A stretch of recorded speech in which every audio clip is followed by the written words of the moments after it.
All right, hopefully this time it will work. This is now the third time I've recorded this. And initially, I was going to have you start getting into double replacement reactions, and I had recorded all that, but I've decided to forego that. And so we're still kind of working with the single replacement reactions, and when we get back, I'll go over double replacement with all of you. So what you will need to do is do the example problems. I'll present the reactants, and then you will need to figure out what the products are going to be and balance out the reaction. And then make sure that after you're done with that, you need to submit your work, and I'll be counting that as part of your attendance, and also you'll be getting credit for it. Also, I'm going to be adding in a bonus question at the end of this, and it's a kind of a unique type of reaction, and I want to see if you can figure that out. Now, also too, when I'm presenting this on this video here, the video probably cannot do like subscripts and superscript type of numbers here. Just when you see the number here next to the formula here, just understand that those numbers are going to be subscripts. Unfortunately, I don't think there's any way around that here. So there's some limitations to doing this type of thing here. So just do your best, and we'll see you here on Monday. But let's get into doing some more examples with single replacement reactions. All right, so the first one is the reaction between potassium and silver sulfate. Now, silver typically has a +1 charge. Sulfate is SO4 -2.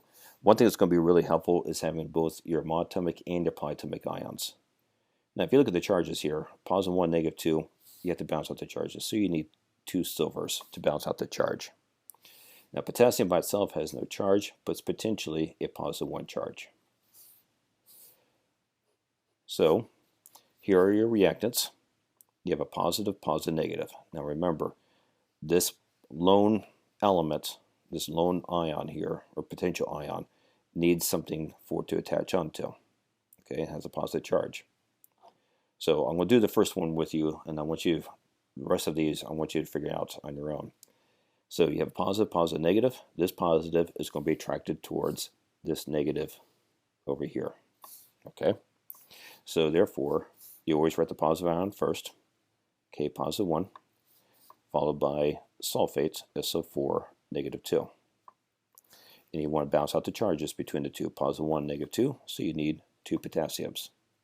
And then the silver will be by itself, plus Ag. Now, once everything is written out and all the charges are balanced out, then you go through and you add the coefficient numbers in front of this. Okay, so I have 2 potassiums, I have 1 over here. So I'm going to put a 2 out in front of this. I have 2 silvers, I have 1 over here, so I need 2 silvers over here. And then I have 1 sulfate and 1 sulfate, or if you want to go 1 sulfur, 4 oxygens, 4 oxygens. So everything balances out. So 2 potassiums will react with 1 silver, 1 sulfate to produce 1 potassium sulfate and 2 silvers. Okay, so let's work on the next one. Let's say you have magnesium, make sure you're able to see this, with aluminum phosphate. Now, aluminum is a +3, phosphate is a -3. Magnesium is neutral, but it's potentially a +2 charge. So what products will it make? And balance it out. So hopefully you got this correct. So let's go ahead and work this one out. So you have a positive, positive, negative. This positive is going to be attracted towards this negative over here. So magnesium, Mg +2, will combine with phosphate, which is PO4 -3. Now if you look at the charges, +2 and -3, they don't balance, but both of those can go into 6. So I need a +6. To make this a -6, I need to close this up in parentheses, leave the subscript on the inside, leave the charge on the outside, and I need 2 of those to give me a -6 charge. And then aluminum will be by itself. Now, let's go through and balance it out. Let's see here. Let's go with start with phosphate first. I have 2 phosphates over here, but I have 1 over here. So I'm going to put 2 in front of this. I have 3 magnesiums over here, 1 over here. So I'm going to put a 3 in front of this. And I have 2 aluminums, and I have 1 over here. So I need 2 aluminums. All right. So 3 magnesiums will react with 2 aluminum phosphates to make 1 magnesium phosphate and 2 aluminums. All right, let's move on to the next one. So we have calcium iodide, CaI. Now calcium is a positive 2, iodide is negative 1. Positive 2 and a negative 1, you need 2 iodines. Plus phosphorus. Now phosphorus is neutral, but it's potentially a negative 3 charge. So I'm going to put that in parentheses for negative 3. So you have a positive negative and a negative. So figure out what the products are going to be and then balance it out. Now for this one that's by itself, has a negative charge, it's going to be attracted towards this positive over here. Now you always write the positive ion first. So calcium, Ca positive 2, with phosphorus, P negative 3. Positive 2 and negative 3, I need 3 calciums and 2 phosphorus to balance out the charge. I need a positive 6 and a negative 6. And then iodine is going to be by itself. Now iodine by itself is also diatomic. All right, now after you've done that, we need to balance out the whole thing. Let's see here. I have 3 calciums, 1 over here, so I need 3 in front of this. That gives me 6 iodines. I have 2 over here, so I need 3 in front of this to give me 6 iodines. And I have 2 phosphorus. I have 1 over here, so I need to put 2 in front of this for 2 phosphorus. So 3 calcium iodides will react with 2 phosphorus to give me 1 calcium phosphide and 3 iodines. Aren't these fun? I know, Mr. Sauter, these are fun.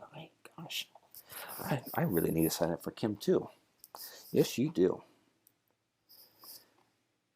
Just kind of speaking of which here, make sure, apparently for the sophomores, that was not on your paper, but that option is on there. And if anyone would like to sign up for Chem 2, I would strongly urge you to do so.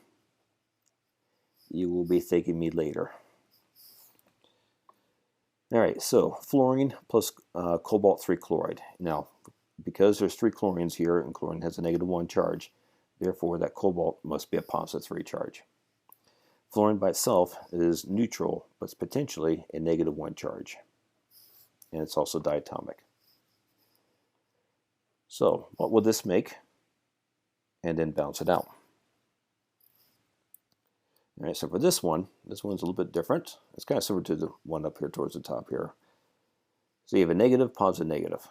Okay, this negative by itself is going to be attracted towards the cobalt, which is positive. So this negative will bond to this positive over here.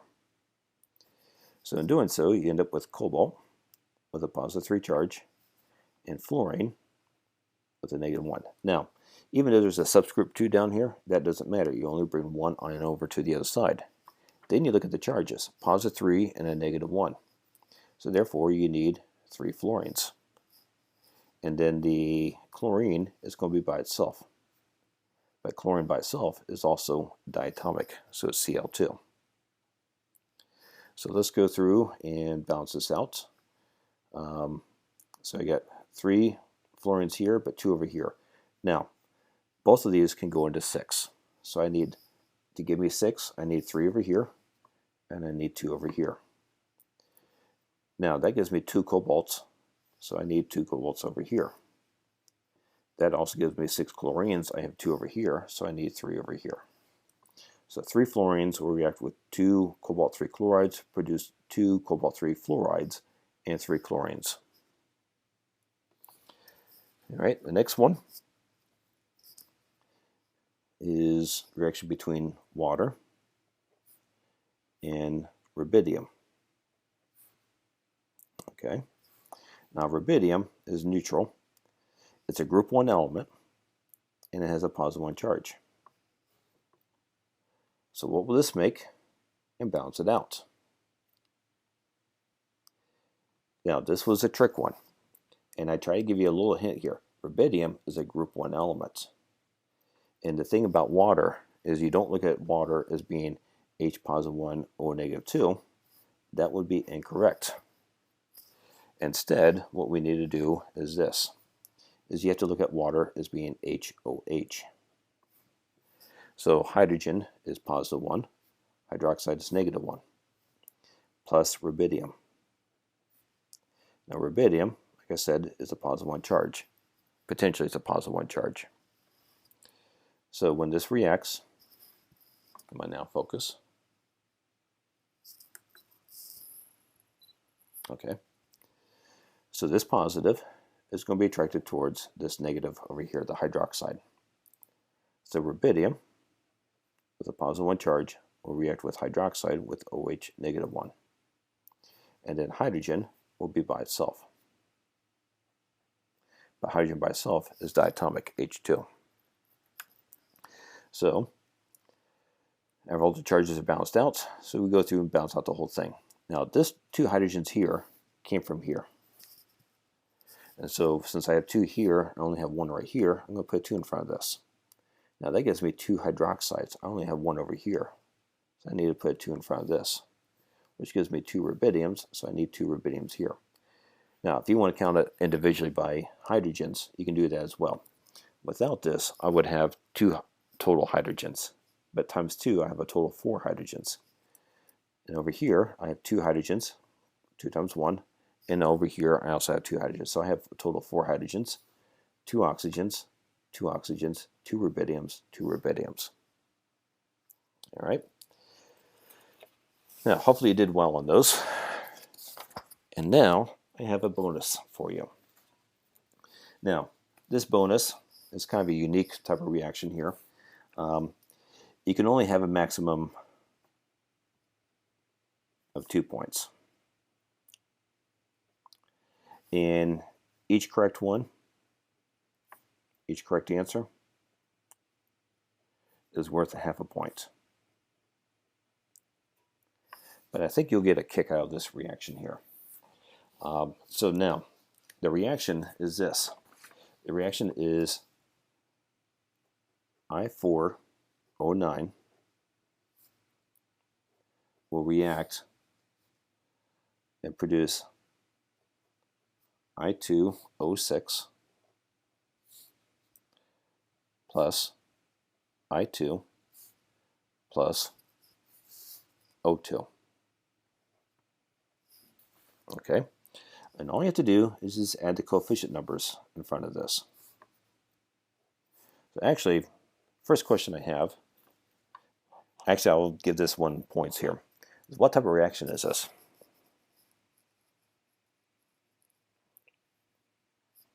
And I'll give you a hint. You start with one thing and you end up with many different things. So what type of reaction is this? Now, the reason why I'm giving you bonus points on this one here is that this is a very unique type of reaction. There is more than one way to make this reaction balance out.